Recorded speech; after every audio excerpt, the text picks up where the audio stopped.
Bhagavad Gītā Om Jaya Bhagavad Gītā Hariya Kamala Viharini Hariya Kamala Viharini Sunara Supunite. Maybe now we can request Miss Gayatri to speak. Oh, Are Gayatri. you here, Gayatri? Yes, I am. Okay. Hello. Good evening. Yes, please, Miss Krissy. I'm Swastiastu. Good evening. Thank you so much for having me. I'm so very humbled to be here before you today at the International Bhagavad Gītā Jayanti conference. So my name is Gayatri Krissy. I live in Brisbane, Queensland, Australia. I obtained a Bachelor of Laws from the Queensland University of Technology in 1991 and practiced law for 6 years. But after becoming disillusioned with that career, I travelled overseas and spent 10 years living in Japan, teaching English, performing in kids' shows, and I'm now a yoga, meditation, breathwork teacher and holistic health coach, walking the path of the living goddess, devoted student on the path of Raja Tantric Yoga under the guidance of Ma Durgaji Ibudro Putu Nicole Phoenix Star, who you just heard speak maybe 2 or 3 speakers ago. So very blessed to have her in my life and to be following this path under her guidance. I'm not an academic, nor do I profess to be an expert on the Bhagavad Gītā, such an amazing text. I'm forever a student of life, learning from each and every experience that is offered through the dance of consciousness in the isness of our life. So in these times, I feel we can look at the Bhagavad Gītā as more than just a religious text and rather a guide for how to live our life. The text may be old, but the teachings remain extremely relevant to this day and age. So it's a universal text depicting life, consciousness dancing through us to the music of life, the song of the Blessed One. I'd like to speak to you this evening rather broadly around chapter 2 of the Bhagavad Gītā. Dare I say perhaps the heart of the Bhagavad Gītā, the essence, and I would like to open with the following statement. If only we knew ourselves as we truly are. If only we knew ourselves as we truly are. Pure existence, pure consciousness, Brahman, God having a human experience in the isness of it all. We, in fact, are the isness. To know the knowledge of the true self, that we are all connected, that we are one, that we are consciousness experiencing itself through different aspects of awareness. Our perception of the world at any time can bring, however, an unrealness to our view. What is real and what is unreal when we don't yet know who we truly are. And a beautiful story that I heard while I was diving into the Bhagavad Gītā and all the lovely interpretations around it came from Swami Savapriyananda, and it goes something like this. And please allow me just to share this story with you because it touched me quite deeply. It goes like this. A wave came into the ocean. It came into being, a small wave, enjoying its existence, playing, dancing with the other waves, living its wave life, experiencing itself as a wave. But over time, it started to realize that some of the other waves were friendly and some of the other waves were not so friendly. They were not nice to him. He was starting to experience different emotions and feelings. He then noticed that some of the waves were big. People were surfing these waves. There was tsunami.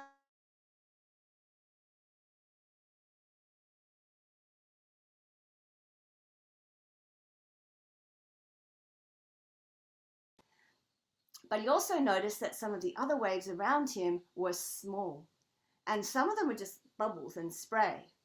And compared to them, he was starting to feel a little bit better than them, you know.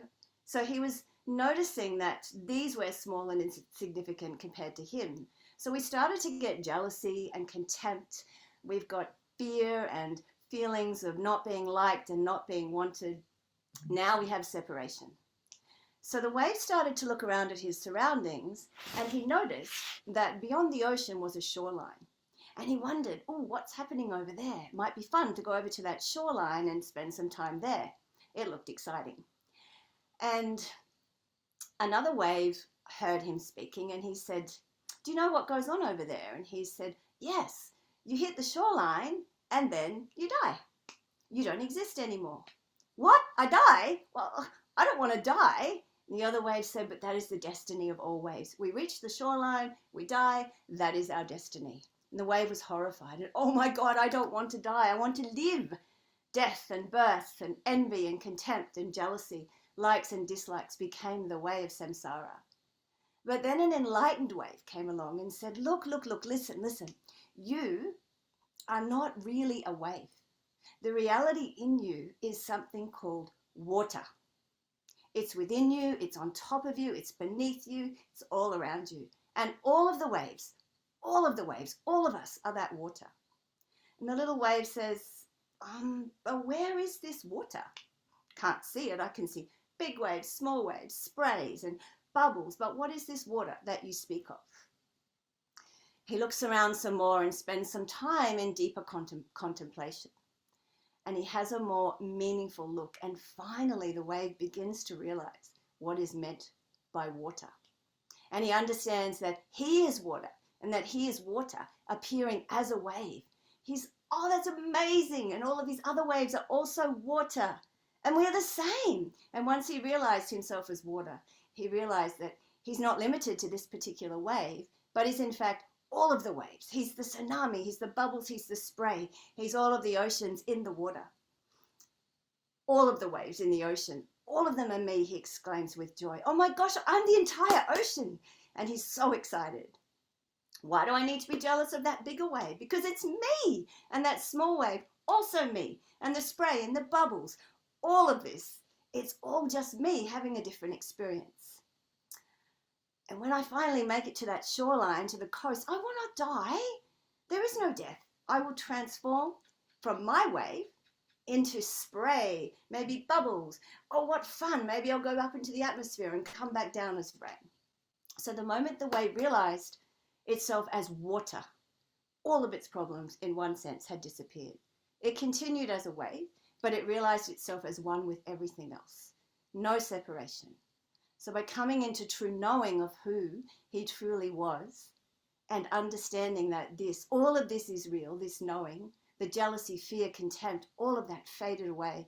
It was never real in the first place and never truly came into existence. It was really borrowing its existence, so to speak, from what is real, from the isness. So I just believe this to be a wonderful story to explain what connects us. It's all the same. We are all one, all made up of the isness of the universe. The wave has finally realized what it truly is. So if we look a little bit deeper into a particular verse in chapter 2, verse 16, of the transient there is no endurance, and of the eternal there is no cessation. This has verily been observed by the seers of the truth after studying the nature of both. So in essence, the unreal never comes into existence or has no existence, and the real never goes out of existence. But what is real and what is not? It has layers and layers of meaning and can lead us into understanding this thing called eternal essence and how we experience it. Brahman is real, God is real, and the rest of the world is an appearance, and our view of the world depends on how we feel, how we absorb information and respond to this information. And the important word here being view. Sitting deep within and in practice of spiritual practices creates shifts within us that ripple out and are reflected in our view of the world. Just as the wave's view changed when he realized who he truly was. So what changes is not the outside world at all, as this is not real and merely an appearance, but as we experience shifts within us, leading us to the realization that deep within us sits our isness, our true essence nature, and all that is real and that truly is. Or do we not at times allow ourselves to get lost in certain unreal perceptions of our view of the world? Just like the wave in the example. The wave had the view it was separate from other waves and suffered from jealousy, contempt, likes, dislikes, until it realized it was actually water experiencing itself as a wave, and it was not separate from the other waves. They were all one and the same. We are all consciousness experiencing itself in different forms. But at times we get forgetful, and our perception leads us into an unreal world where we allow ourselves to endure much suffering. We are then in separation. Is the suffering real? Certainly feels real at the time. But is there a place within us untouched by the suffering of the outside that is untouched by what is ultimately unreal. I propose that what is real is always in existence and has intrinsic value. What is not real is transient and will eventually disappear. A bit like cause and effect. Thoughts, feelings, even suffering are all transient and will eventually fade away. They're not intrinsic, but an effect of the intrinsic, an effect of the cause, the isness that is inside all of us. It never goes out of existence. It always is and connects us all. This is Brahman, Satchidananda, the ultimate reality that never goes out of existence. It cannot die because it was never born. It just always was and is. Imagine if we could live our lives from this place. It is my aspiration to do just that. To live life knowing that my view of the world is wholly dependent on me. Its mere existence depends solely on me. I am, in essence, the cause of all the effects in my world. Perhaps it is to be called my movieverse. All of our thoughts, feelings, experiences are dependent solely on how we view the world at any given moment. So imagine if we could view the universe solely from that place of isness, pure essence nature, and reside always from there in every moment. Is there a part of us that remains untouched by suffering and pain and pleasure? Yes. This is what is real and can never be unreal. The rest is transient and borrows its existence from us, from the isness. It will pass and fade because it's not real and never can be. The mind, body, thoughts, feelings, all of it will pass. And so I'll leave you with this. Pure existence alone is real and true, and the world around us is not real. It's just a perception. Focus on the isness in all of our lives, for we are all one. Become laser focused with almost Superman vision on the isness. Make it a habit to concentrate on that isness in each experience rather than the form of the experience. You are never not experiencing God, and that is all that is truly real. To truly know thyself and who you truly are. Let this be the practice of life. Thank you so much for listening to me and for your time this evening. Om Shanti, Shanti, Shanti. Thank you so much, Ms. Krissy, for very deep and eloquent interpretation on chapter 2 of Bhagavad Gītā. Very interesting indeed. As Bhagavad Gītā is the song of bliss, and you mentioned chapter 2 is the heart of Bhagavad Gītā, and you told us about the contemplations, and of course with the very precise analogy on water and oceans. So what is real and what is not?